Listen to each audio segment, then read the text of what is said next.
mõisahärra käskis kokka heaks sööki keeta. Seisis ka suur katel tulel, kust kes teab mitmed talle liha sees varises. Kokk istus katla ees ja õhutas tuld. Korraga tuleb ahju alt põranda seest väike mehike välja ja küsib: armas sõber, anna ka mulle natuke hüva rooga maitsta. Kõht mul tühi ja süda vesine nagu kalapüüdjal. Ei tohi anda, venitas kokk. Isegi suur pere ootamas. Anna tilgake leentki, palus väike mehike uuesti. Noh, võta siis pealegi, ütles kokk ja andis mehikesele kulbitäie leent kätte. Aga niipea kui kulp mehikese käes oli, sõidas silmapilk terve paja tühjaks ja kadus siis jälle ahju alla. Mis ehmatanud leehoidjal nüüd peale hakata? Läks vaene mees härra juurde ja rääkis asjaloo nuttes ja kaevates ära. Härra ei uskunud koka juttu, esiti küll mitte, aga kui see asja ihust ja hingest tõendas, siis sai härra oma meelepaha üle ometi võimuse ja käskis kokka uue paja tulele panna. Lisas aga kindlasti juurde, kui väike mehike jälle peaks tulema, siis viruta talle kulbiga pähe. Jällegi uus pada tulel. Väike mehike ka seal. Kokk võttis kulbi ja karjus. Härra käskis su otsekohe surnuks lüüa, sina petis. Ära löö, armas sõber. Kes teab, mis puudus ja nälg sind ennastki veel elus ootab. Küll ma sind siis jälle aitan, kui või. Mul väeti laps kodus näljas. Haige abikaasa suri ära. Ei ole mul enam söögikeetjat ega joogitoojat. Anna mu väetile lapsele ometi poolgi kulbitäit leent, palus väike mehike. Koka süda läks jällegi haledaks ja ütles seekordki hea mees. Kui palju niisugune lapsepunnike siis ometi jaksab ära süüa. Võta peale.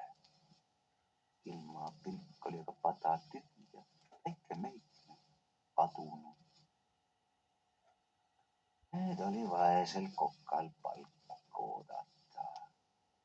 Päriseva häälega ütles ta härrale: väike mees varastas jälle leeme tulelt ära. Sina üleannetu, kasi minema, karjus härra.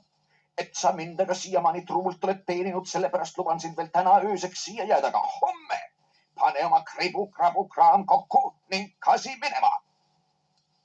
Härra pani kuppi ja leent keetma ja ütles: kui väike mehike end jälle peaks näitama, siis lööda otse kohe surnuks. Hea küll, härra, ütles kubjas. Küll ma talle virutan.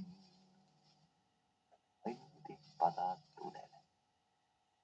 Jällegi väike mehike seal ja palub natuke leent. Ei leent sulle tarvis, sina kelm, karjus kubjas ning virutas väikesele mehikesele kulbiga niisuguse paugu pähe, et mehik kui kera ahju alla tagasi veeres. Rook sai ka valmis ja härra meel oli hea. Ega mehike nüüd enam oma nina põletama tule, ütles ta. Teisel päeval võttis kokk oma varanduse kotikese selga ja tahtis köögist välja minna.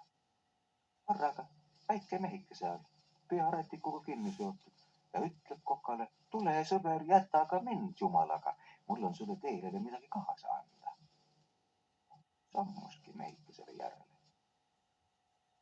Ahju all ilus suur elukoht, kus oli mitut moodi asju ja värkisid sees. Veiki viis koka esimesest toast läbi ja jäi siis väikeses kambris laudikese ette seisma. Võttis laudilt karbikese ja ütles: "Säh, sõber, siin on su hea teo eest palk. Kui sul midagi tarvis on, siis koputa ka nimetissõrmega karbikaane peale ja nimeta oma soov." Tänas väikest meest kingituse eest ning tuli jälle kööki tagasi. Peas oli sel korral köögis. Võttis karbikese, koputas nimetissõrmega kaane peale ja lisas juurde: "Leivakott teekäijale." Kohe leivakott väljas. Kokk laskis veel mitu asja karbikese abil välja tulla ja Kubjas ei jõudnud karbikest mitte küllalt imestada. Küsis siis: "Ütle ometi, kallis sõber, kust sa selle karbikese said?"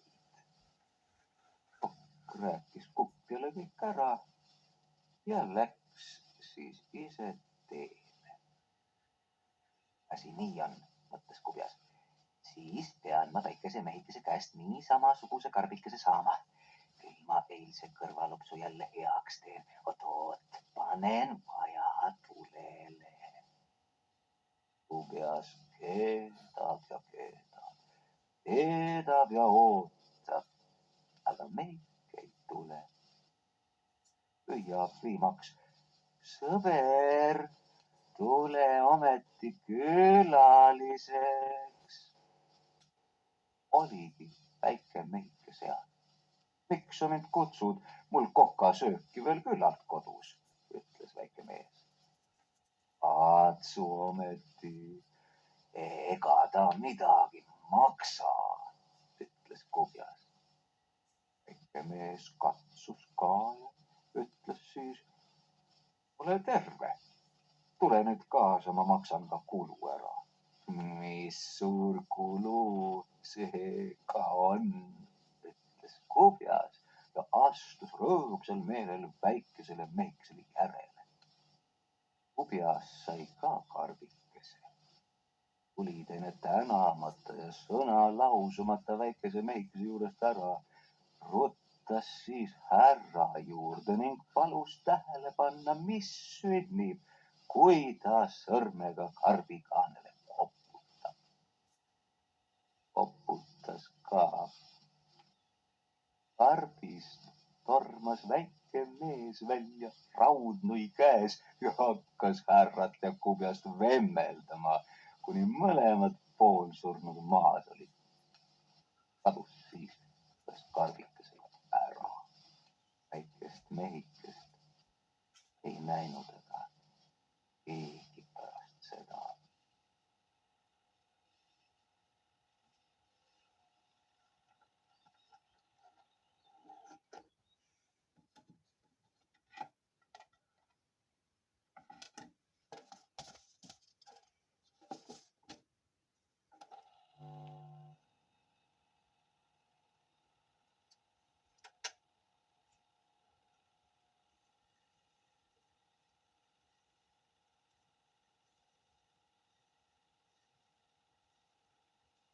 Elanud enne muiste Nättäni külas nõid kõtvat.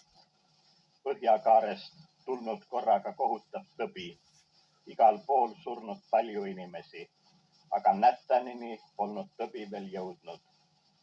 Öelnud siis kõtvat Nättäni rahvale: "Täna öösel ei tohi te magama jääda. Täna öösel jõuab laustõbi meie külla. Mina jään välja tema tulekut valvama. Kui kuulete mu häält, siis jookske kähku minu juurde." Ise pannud ta nõiarüü selga ja tulnud hilja õhtul kojast välja. Koja lähedal kaevanud ta lumme augu ja kükitanud sinna sisse. Vaevalt oli südaöö kätte jõudnud, kui ilmunud tohutu koll. Narta asemel olnud tal süst, millele koer ette rakendatud. Koll jõudnud külla, näinud Kõkvatit lumes kükitamas ja küsinud: "Mis sina siin teed?" Kõkvat kostnud vastu: Siinsed inimesed ei lase mind enda juurde öömajale. Mul pole kusagil peavarju, Koll öelnud. Kui sulle kusagil peavarju ei anta, eks hakka siis minu abiliseks. Ma annan sulle süüa, võid süüa mida tahad, mul on kõiksugust liha. Kõkvat lausunud seepeale. Mis seal sikka, olen nõus, muidu võib veel nälga jääda. Koll pannud üles nahkadest koja ja läinud sinna sisse. Koll öelnud Kõkvatile, seal süsta sees on liha, mine võta, missugust aga himustad. Läinudki Kõkvat süsta juurde, näinud, et süsta ninas vedelevad surnukehad, keskpaigas hingitsevad rihmadega kinni seotud surijad. Süsta tagaosas on aga mõned metsikute põhjapõtrade kered. Kõkvat söönud põdraliha ja tulnud kotta tagasi. Koll pärima. Ma olen ammu kuulnud, et Kõkvat olla suur nõid. Küllap sina tead, kus ta praegu viibib. Võib-olla elab ta kusagil siinsamas. Kõkvat kostnud talle vastu. Ei mina tea, küllap on ära surnud. Pole tast ammu midagi kuulda olnud. Istunud Kõkvat kojas ja arutanud, mil moel oleks parem Kolliga arveid õiendada. Mõelnud ja öelnud siis Kollile. Ma tahan kangesti väikesele asjale minna. Ole vaja kuhugi minna, kostnud Koll Kõkvatile. Ära häbene mind, tee siia samasse. Oh ei, ma pole sellega harjunud. Kõkvat läinud välja, tormanud Kolli koerale kallale ja tapnud selle ära. Seejärel päästnud lahti Kolli poolt kinni seotud inimesed, hakanud neid ükshaaval jalule upitama, tõstnud püsti, andnud matsu taguotsa pitta ja öelnud. Jookse rutem kui muidu koju, sinna, kus sind kinni võeti. Need, kellel hing veel sees, jooksnudki koju, nii nagu jalad võtsid, aga need, kellelt Koll oli juba hinge võtnud, ei suutnud püsti seista, need kukkunud uuesti pikali. Lõpuks olnud kõik hingelised viimseni laiali jooksnud.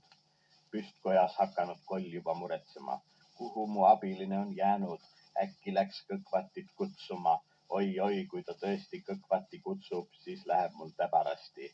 Koll saatnud oma naise abilist otsima. Koll naine tulnudki välja, aga Kõkvat võtnud ta kinni ja tapnud ära. Siis läinud ta kotta, sööstnud Kollile kallale ja pistnud täiest kõrist karjuma.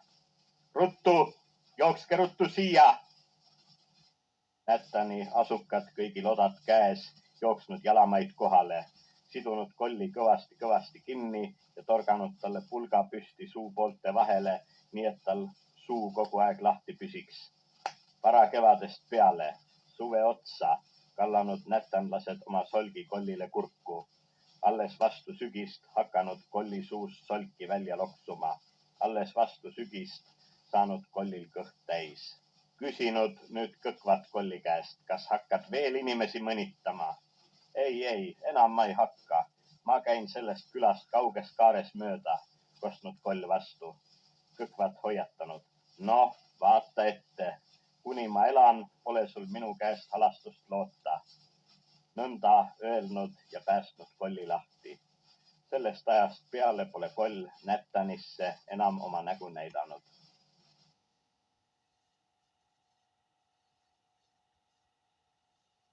Teatakse rääkida, et ühel maamehel surnud kord viimne poeg.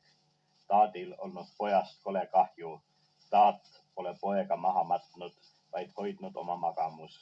Kutsunud kõiksuguseid nõidu oma kotta, aga ükski neist pole suutnud poega ellu äratada. Viimaks sattunud Taat unesnõiduja peale ja palunud tollel poeg ellu äratada. Unesnõiduja otsinud kõikjalt surnu hinge, aga pole leidnud. Ärganud üles ja öelnud Taadile. Oh häda, ma ei leia teda kusagilt.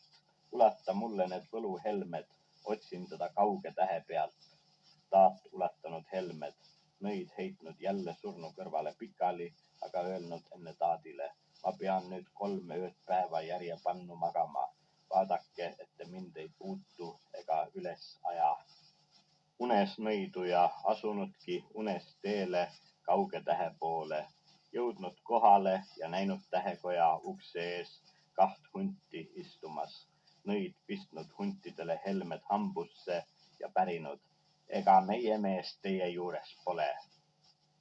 Siin ta on naeltega magamu tagaseina külge löödud.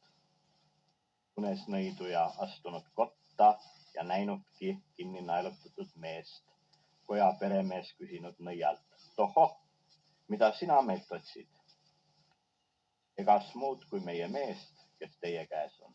Nojah, teie mees on meie käes küll, aga egas me teda käest anna. Küll te annate, kui ei, siis lasen teid kõige kodadega tükkis alla maa peale. Ei anna. Kust võtad sa selle väe, et meid alla kupatada? Hakanud kahekesi vaidlema. Vana peremees pole tahtnud maalast ära anda. Unesnõiduja astunud siis kojast välja, pistnud igale hundile helmed hambu ja öelnud, tirige see koda alla. Hundid rõõmustanud helmeste üle ja vedanudki koja alla. Kui maa peale jõutud, öelnud unesnõiduja koja peremehele, no, mine maad vaatama. Vana peremees läinudki välja, näinud, et seisab tõepoolest maa peal. Tähekodalane olnud päriselt pea kaotanud ja öelnud nõiale. Tõsta meid tagasi kauge tähe peale, siis annan sulle mehe tagasi. Anna enne tagasi, eks me siis tõsta. Tähekodalane jäänud nõusse ja andnud nõiale noormehe hingekeha. Nõid toonud noormehe koju. Täpselt 3 päeva pärast ärganud nõid ja kadunuke ühe korraga üles. Unesnõiduja öelnud noormehele, suvel ära küla väravast välja mine, paistku päike kui tahes kuumalt. Kas kuulsid? Suvel paistnud päike väga palavasti. Noormees ei kuulanud sõna, läinud külaväravast välja, ülalt taevast tulnud talle kotkas kallale ja teinud noormehele otsa peale, teinud mehe igaveseks vagaseks, sellepärast, et see nõia sõna ei olnud kuulanud.